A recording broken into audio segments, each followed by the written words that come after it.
Now, the film clip we saw of Young Guns, you say is not totally of what the dance aspect of Wham is, or the presentation of what you've got. And I can sort of say that a friend of mine, who's an Australian filmmaker who does a lot of films over here, Russell Mulcahy, said that you'd done a much better version on English television.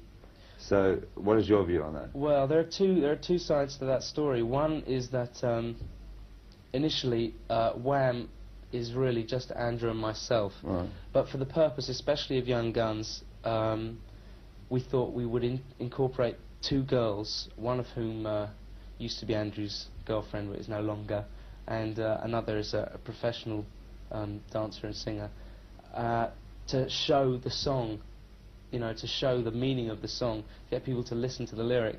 And we do a full dance routine which actually tells the story within the two couples that sing on the record. We did it on the English Top of the Pops, and like, people really loved it. I mean, the video, although it's a good video, it doesn't really show off the dance routine, which... When you talk about the dance routine, is it something you and Andrew have just learned through the clubs? And, I mean, well, we've like going to a choreographer or something like that? No, we didn't go to a choreographer. The four of us made up the dance routine ourselves from club dances that we'd done before. We tended to go out and we'd muck about and make up dances, and people used to watch us then, and they'd like we used to clear floors, as it were. So we thought, well, if people are interested when we're in clubs, then hopefully they'll be interested on the telly, and it worked. So. Well, I sort of perhaps sort of pull back and refer back to a song that Bowie wrote years ago about all the young dudes, and I think that's almost indicative of what English music is now. Yeah. What is your view on that? Well, I like Bowie, but I don't really remember all the young dudes that much. But well, it's about a song about fashion and them going out and sort of having a good time in a club. Yeah. And that. I think England, to be honest with you, since Saturday Night Fever, although it's a poor starting place, but Saturday Night Fever turned a whole generation of 14, 15-year-olds and above onto the idea of, you know, what have we been doing for the last 5 or 6 years, you know, where have we been going? And there wasn't really much to do. You either stayed at home or you went to a concert.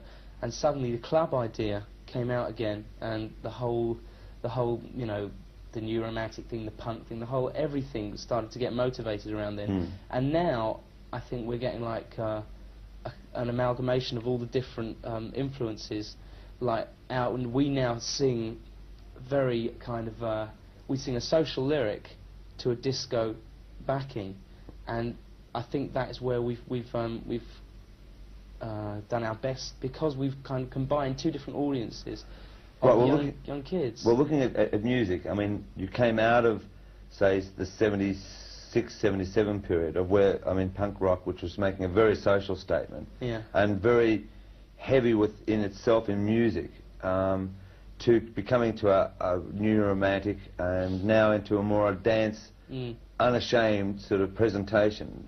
Is that a fair assessment of English music? I think that's very fair, yeah, and there's definitely a large escapist element creeping back into English music now. People aren't afraid to say that they go out and have a good time and don't particularly worry about, you know, social, what other people think of them, or what the rest of the world is doing. I think people are starting to feel that, maybe because there's been some recession and people have less actual freedom to do what they want. I think that people are taking more to dancing and, you know, just going out having a good time on the weekends or whenever, you know. Okay, now we've got Wham Rap out at the moment, and what's after Wham Rap?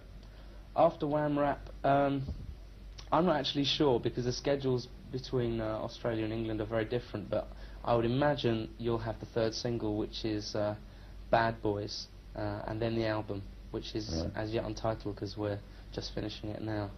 So, so what's Bad Boys about? Bad Boys is fairly much along the same lines. I mean, we had a go at the two major institutions, marriage and work, and now we're just having a go at the frictions between, you know, boys of our age and a bit younger with our parents. You know, it's all things from experience and observation, and it's another very tongue-in-cheek look at teenagers, I suppose.